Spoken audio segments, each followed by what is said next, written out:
Hello everyone, welcome to the Samarpan series of Gyandeep academy, ज्या ठिकाणी आपण डेली आन्सर रायटिंगची प्रॅक्टिस घेतो. सो आज जो आपण प्रश्न डिस्कस करणार आहोत 2023चा, दॅट इज रिसेंट प्रश्न आहे मेन्समधला. What were the main technological changes introduce during the सल्तनत पिरियड. सो फोकस कशावर आहे?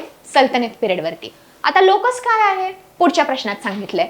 How did those technological changes influence Indian society at that time. आता लक्षात घ्या, बऱ्याचदा तुम्ही जर या उत्तराचा आन्सर रेफर करायला गेलात गुगलवर किंवा इतर पुस्तकांमध्ये, अननेसेसरी इन्फॉर्मेशन दिलेली असते. That is they give about architectural reforms, they give about social and like religious reforms, which is not required, which is not the requirement और which is not the focus of the answer. तर ह्या उत्तरात जो focus आहे, जे तुमच्याकडून अपेक्षित आहे, तुम्हाला टेक्नॉलॉजिकल रिव्होल्युशन बद्दल मेन्शन करायचं आहे. You have to mention the factual points with respect to technological revolution. टेक्नॉलॉजीमध्ये कुठले कुठले घटक आणण्यात आले, ते कसे त्यांचा विस्तार कसा झाला. That is you have to mention about the technological diaspora, about the industrial revolution, right? About the economic growth, about the reforms in agriculture which led to boost in economy.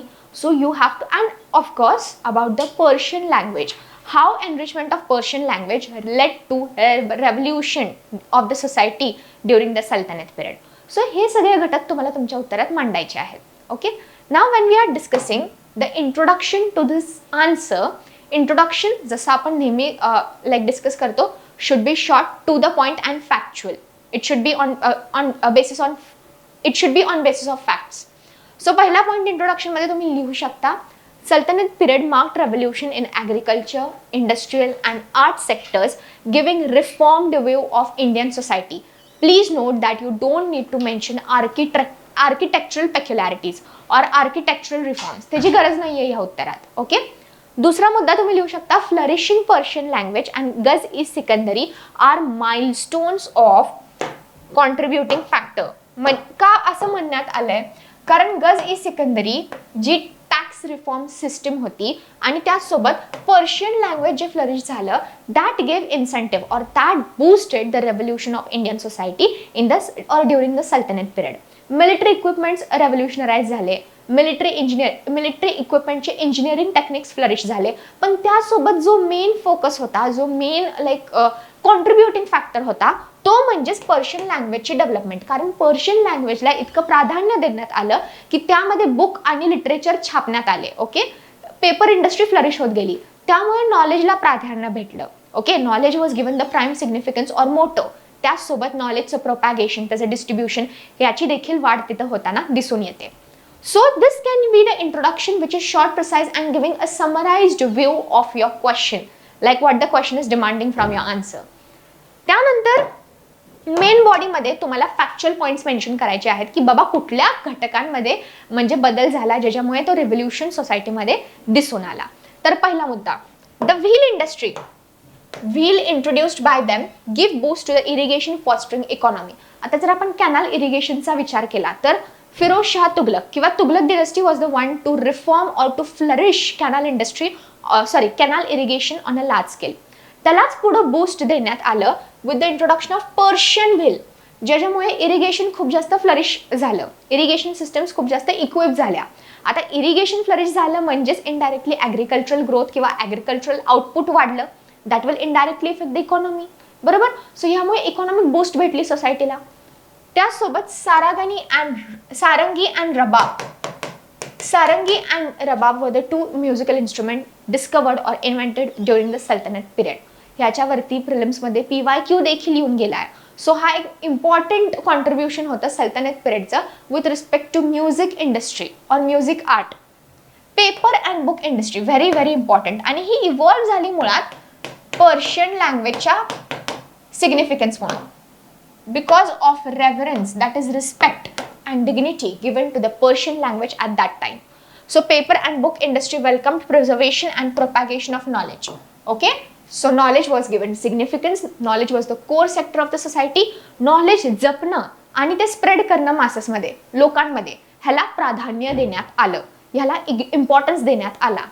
त्याचसोबत advancement in cannons and war equipments, very very important technological contribution. बरोबर. जे cannons म्हणजे बाबर वगैरे ह्यांनी cannons, gunfires introduce केल्या. Whatever it might be, पण ती technology evolve करणं आणि अजून इफेक्टिव्ह करणं, अजून डिस्ट्रक्टिव्ह करणं, ह्यामागे सल्तनत पिरियडचं कॉन्ट्रीब्युशन मोठं होतं. ठीक आहे.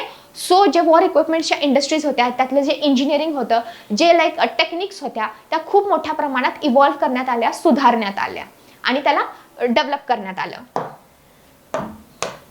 त्यासोबत pit loom was introduced during this period, resulting in increased in weaving efficiency. So this resulted in flourishment of textile industries. बरोबर. त्यासोबत standardized coinage like silver, tanka, copper, zital facilitated trade. So म्हणजे standardised coinage. आता आपण बघतो की coinage खूप जास्त evolve होत आलं ड्युरिंग द कुशन्स. गुप्ताजमध्ये पण कॉइनेज म्हणजे कंटिन्यू राहिलं, पण जसं मेडिवल हिस्ट्री सुरू होती, कॉइन सिस्टमला किंवा कॉइन्सला प्राधान्य कमी देण्यात आलं आणि त्या ठिकाणी लँड ग्रँटची पद्धत सुरू झाली. राईट. सो ती गोष्ट परत जपण्यात आली ड्युरिंग द सल्तनत period when they started standardising that is labelling and precising, keeping the coins standardised and authenticised. ती मेथड परत एकदा इंट्रोड्यूस करण्यात आली ड्युरिंग द सल्तनत पिरियड. पुन्हा एकदा त्यांनी कॉइन्सला प्राधान्य दिलं, कॉइनच्या आर्किटेक्चरला प्राधान्य दिलं, कॉइनच्या मिंटिंगला इम्पॉर्टन्स दिला. Okay. Which led to growth in trade.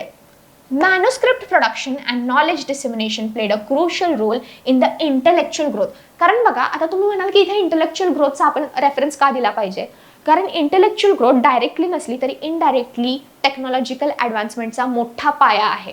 जर इंटेलेक्च्युअल डेव्हलपमेंट झालीच नाही, जर इंटेलेक्च्युअल पर्स्पेक्टिव्ह बदललाच नाही, it will not lead to technological advancement.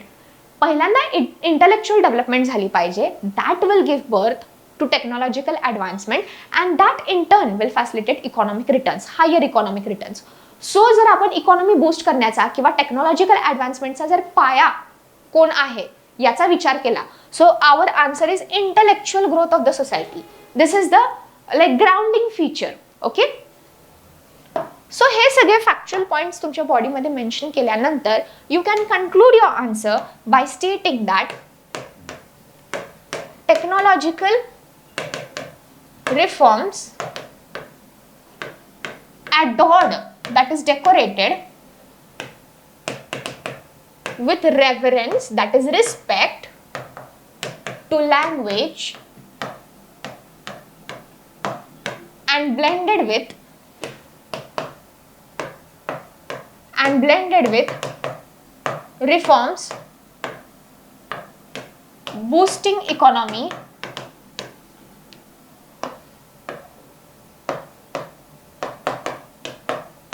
led a pivotal way in reconstructing social diaspora of that time. So अशा प्रकारे जेव्हा तुम्ही पूर्ण फॅक्च्युअल पॉइंट्स मांडता, जेव्हा तुम्ही इंट्रोडक्शन प्रिसाइजली लिहिता, after all this happens you can conclude your answer by valid facts. okay, like जे काय तुमच्या मेन बॉडीमध्ये तुम्ही मेन्शन केलंय त्याचा एक सारांश, एक वन लाइनर दिसली पाहिजे तुमच्या कन्क्लुजन मध्ये. So this is how you can conclude your answer precisely. Thank you.